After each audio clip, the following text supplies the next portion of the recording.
Welcome back. If you're just joining us, it's Rise and Shine, and we're beaming live from Uyo, the capital city of Akwa Ibom State, Nigeria. We've been bringing you topical issues of things happening in Nigeria, and at this point, we'll be moving to a focused conversation, and we'll be looking at infrastructural maintenance and quackery in engineering as it affects Nigeria and most majorly Akwa Ibom State.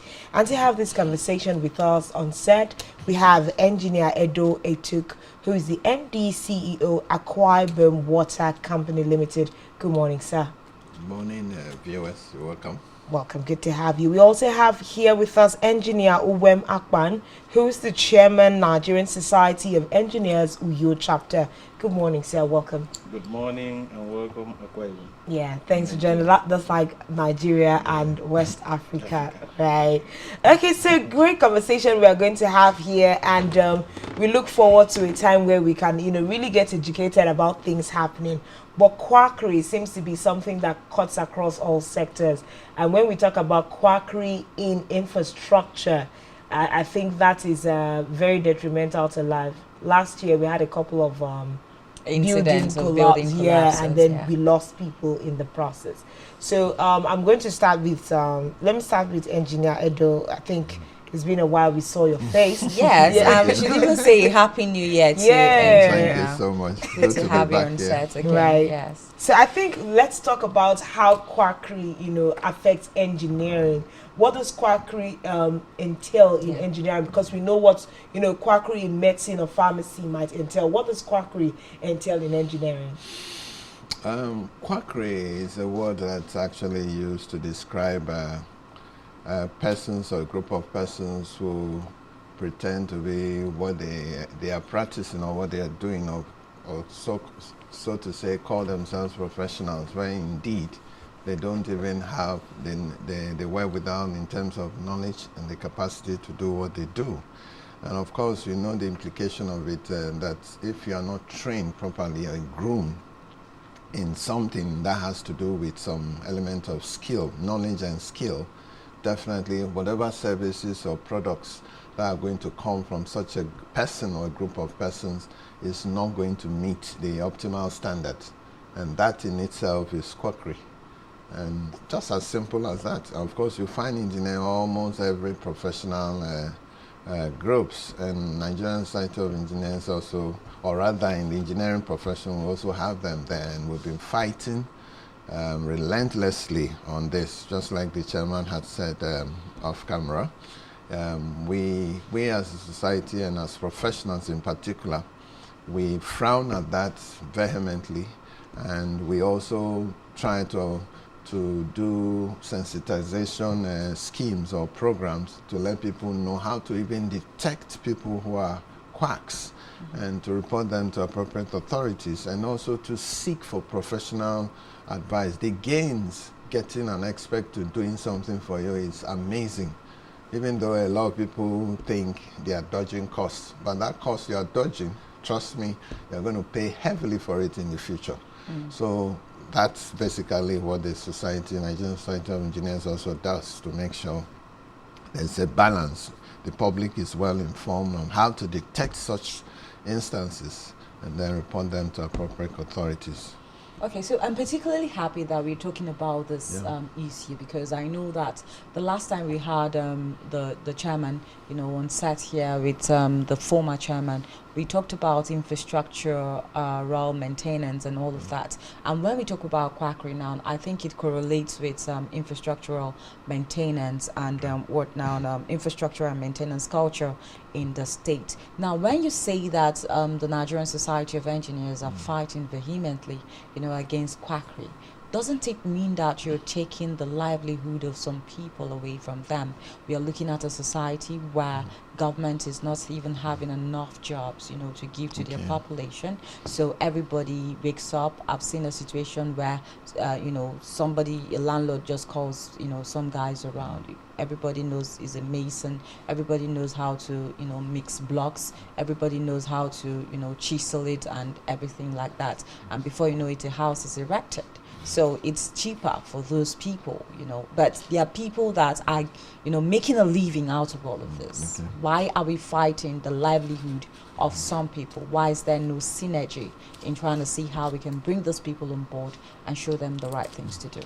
Okay, I want to, like what you said, a slight relationship between quackery and issue of maintenance, but I rather want us to go back to what stirs up quackery. Okay. In any transaction, there's what we call offer and possibly an acceptance. Now, it takes two to tango. On this moral side, or should I say the society side, somebody sets out feeling he cannot afford something. Even though you can't afford it, it presupposes that even while you are receiving or you are getting the best for the money you can offer, you need to be very careful in your selection process where you go for services and products. Okay, take for instance, like a supermarket, you have a plethora of milk you could choose from. So if you feel you can't take A, probably settle with B. It's not as if B is that bad necessarily, but it still also maintains a minimum standard. Even in engineering, we tell you this is minimum. The minimum is this. So even while you are searching for services, depending on where you are, the one who is in the rural or the person who is in an urban probably will not be paying for similar services in terms of cost. Take for instance accommodation. But that does not also lower the standard that needs to be maintained, which is minimum. So you could choose to have a deep freezer, somebody could choose to have just a normal freezer. But at the minimum, this is what happens. Now, in the psyche of the people, most of them feel the easiest way out is, let me go and find somewhere it's cheap. But have we also sat down to count the costs? The Bible talks about when you want to build, sit down and count the costs. And the cost we're looking for has to match with the service, getting the best of the service you could offer at the level that you are. And unfortunately, there are compromises in such engagements. And the consequences are very dire, very, very serious. Take, for instance, we see in our society something like, take, for instance, in the medical area, which I was at some point, somebody says, oh, he has pains on his lower belly. And oh, how do you feel? You see a neighbor tell him, this is the type of pain. Oh, okay, I also experienced this pain some time ago. And guess what? This is what I did with that pain. I just bought this specific type of drug, and before you know what, he buys into it. Instead of seeking for a professional advice, that might involve testing, going for a lab examination. You might have the similar pain, but not the same condition. And there may be even some complications. And people now choose that path. Before you know what, and they find themselves in an emergency, and sometimes it's unredeemable. The damage would have gone so far. So these are things we want to nip in the bud. Maintenance is also one serious issue I think we should also look into. Maintenance is what they call in law a sine qua non. It's not an option. It is a part and parcel of our lives, and we need to be very conscious of that. Okay, so before we even go into maintenance now, I think let's talk to Chairman.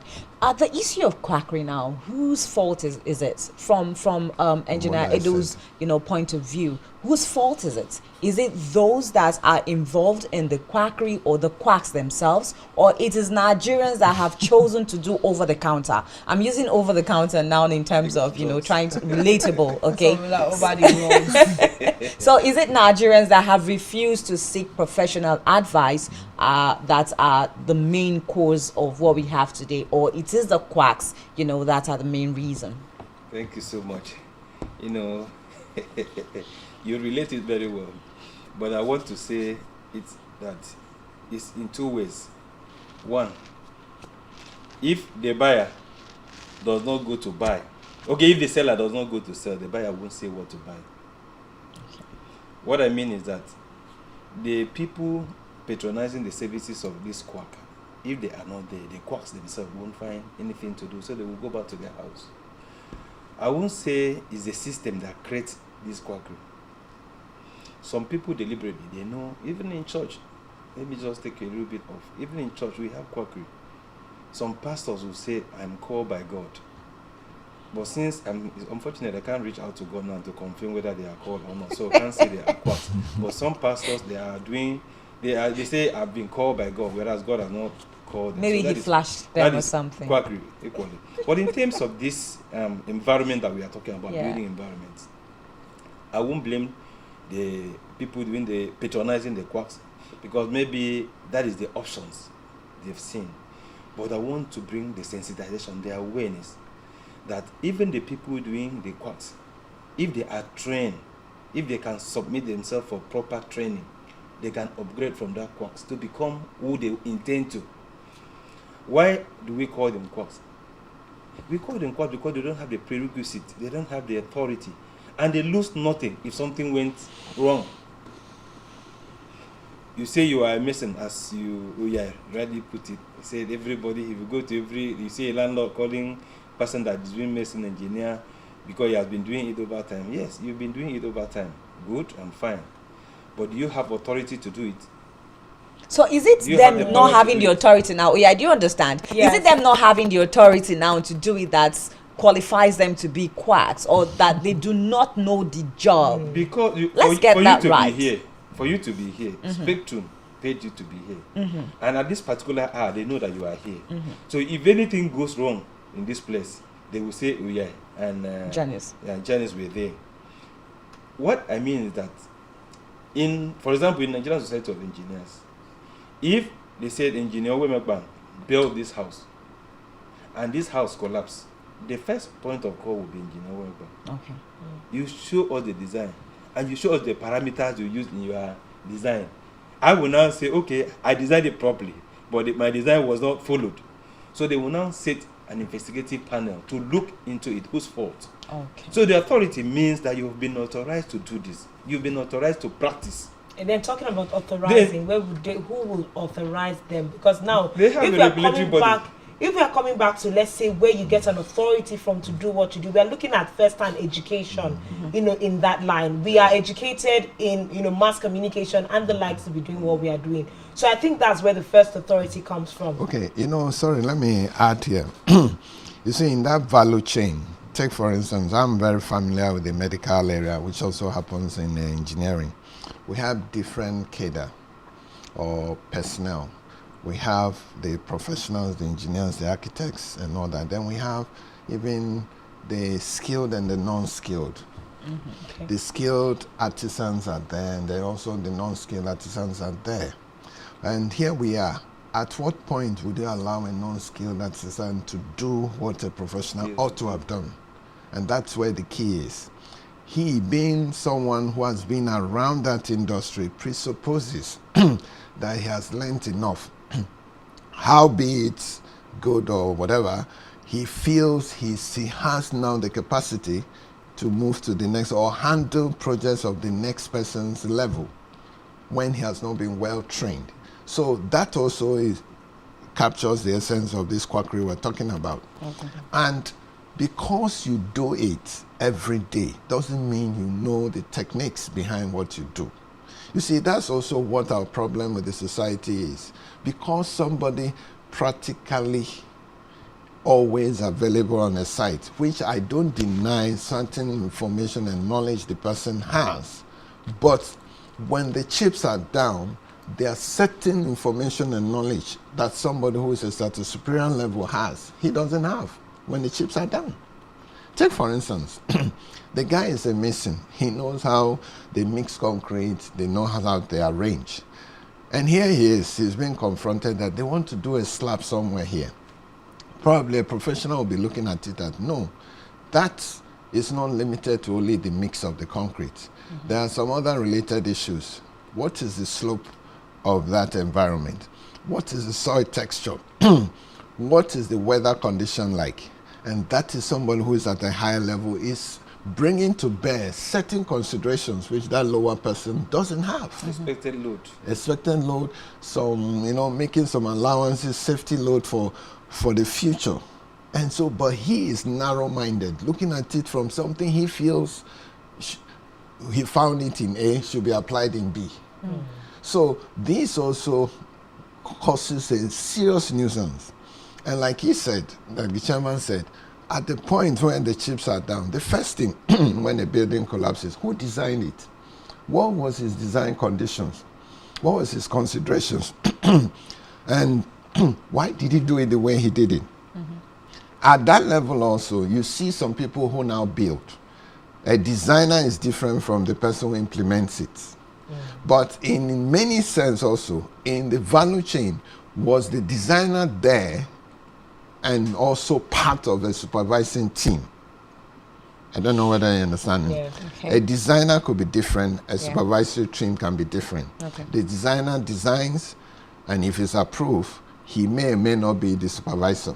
The supervisor needs to take that design and implement, because there could be a pass mark for design, but the person who is implementing the workmanship could be wrong.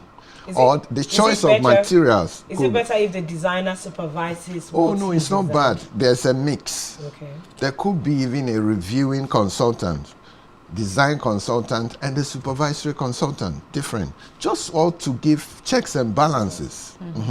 Now, you can set out as a gynecologist, wanting to deliver of a woman, of a baby in the theater. That while the operations is going on, you discover something that has to do with the cardiac. You're not bringing the consultant in to be part of the procedure, even though the patient checked in as a gynae case.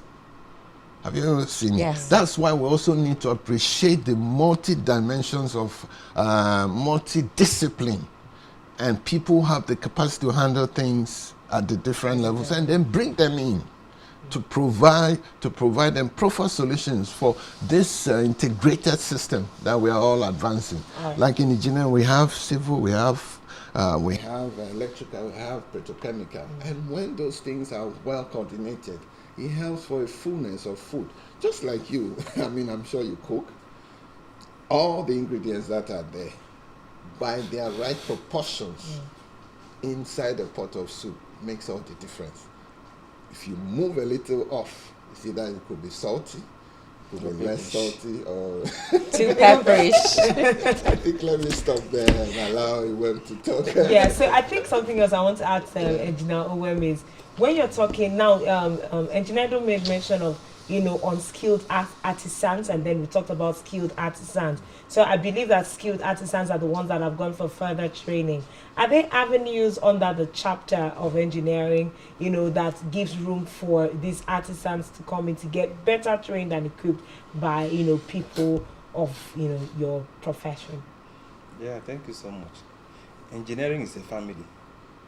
And the family, we have engineer at the top, we have technician, we have technologists, and we have craftsmen. If you are a mason, as you said, if you want to be a mason, first of all, you go for training, and you will be supervised by technicians. They will supervise and see whether you are doing good or you are not doing good, and they will guide you. If you want to do carpentry, they will supervise you. Then at the higher level, the engineers now oversee. So if you are unskilled and you want to be skilled, if you had worked as a mason over time, you want to progress on that, you go for proper training and under a supervisor. They will train you, then they will certify you. They will what we call trade test, and you will become a craftsman. That we now certify that you are able to do this mason job or carpentry work. With that certificate, you are now at your level. You are now a skilled labor. Skill means that you know how to do this one thing, not general, not jack of all trade. So you now profess on that area. In Uyo, I know government is trying to bring up a place like that, the Dakada Skill Acquisition Center. That center will play a lot of role by giving employment.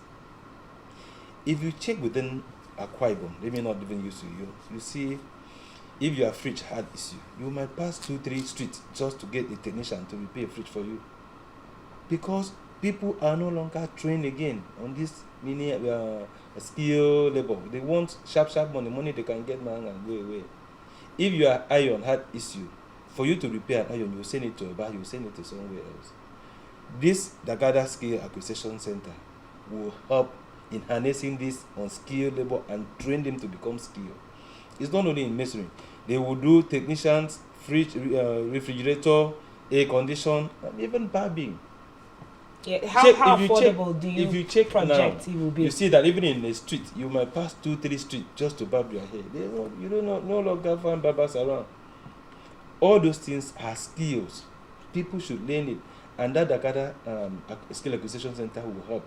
If government really plan and put that place in use, I'm telling you, the level of unemployment in Akwa Ibom will reduce drastically.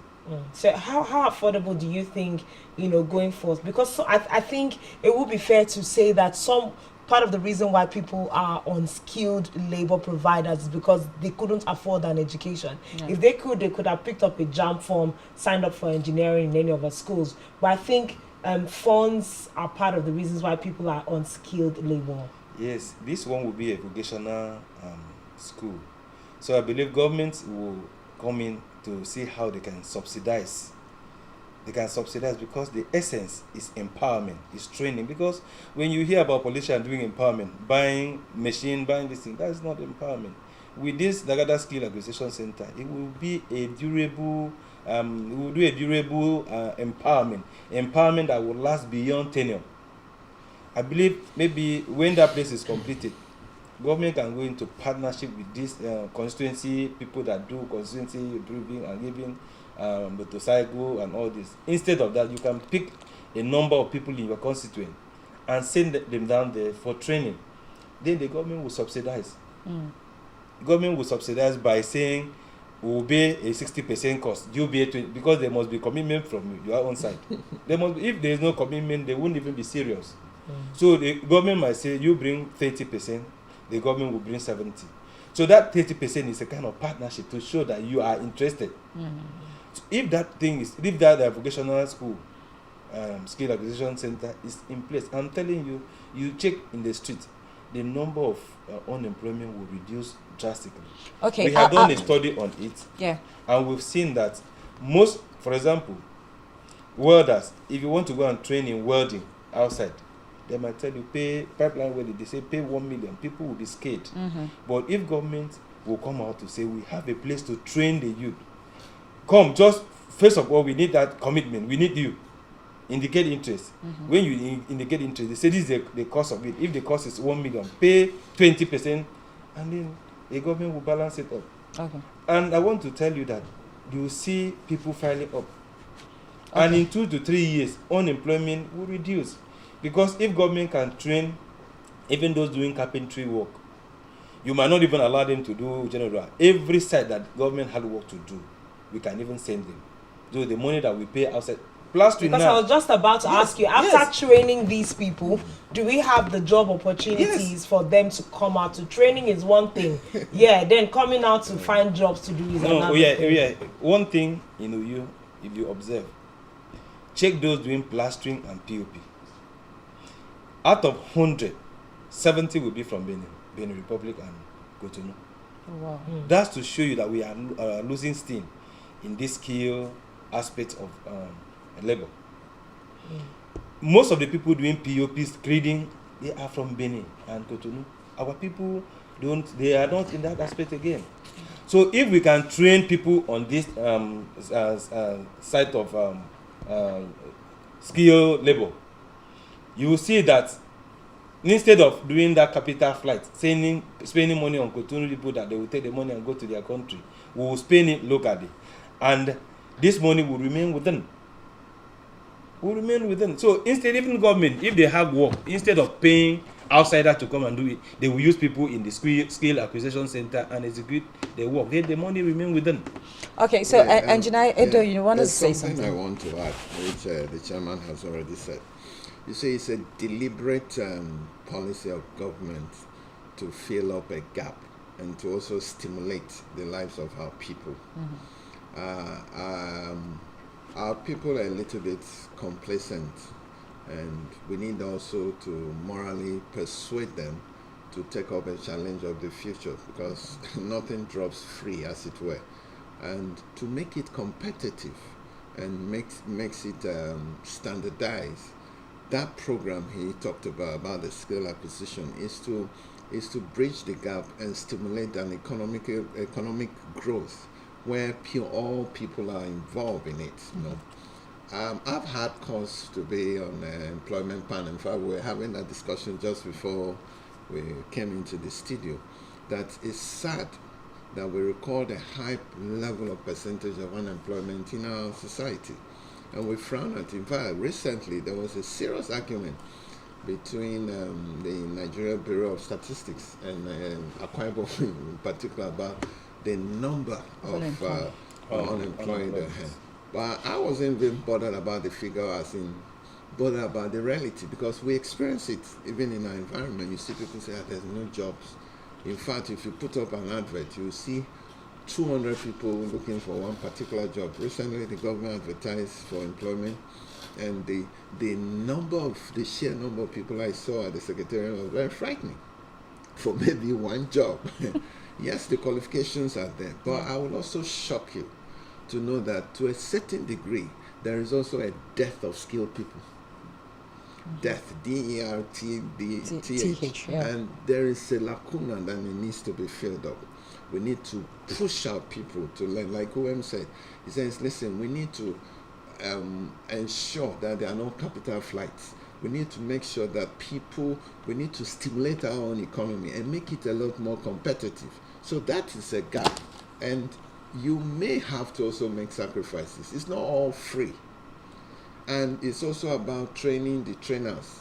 When you get trained, the possibility is that when you get out there and your services are pretty competitive, trust me also, we have a very sensitive environment and people who would love to go any length to get the best products perhaps at the cheapest cost.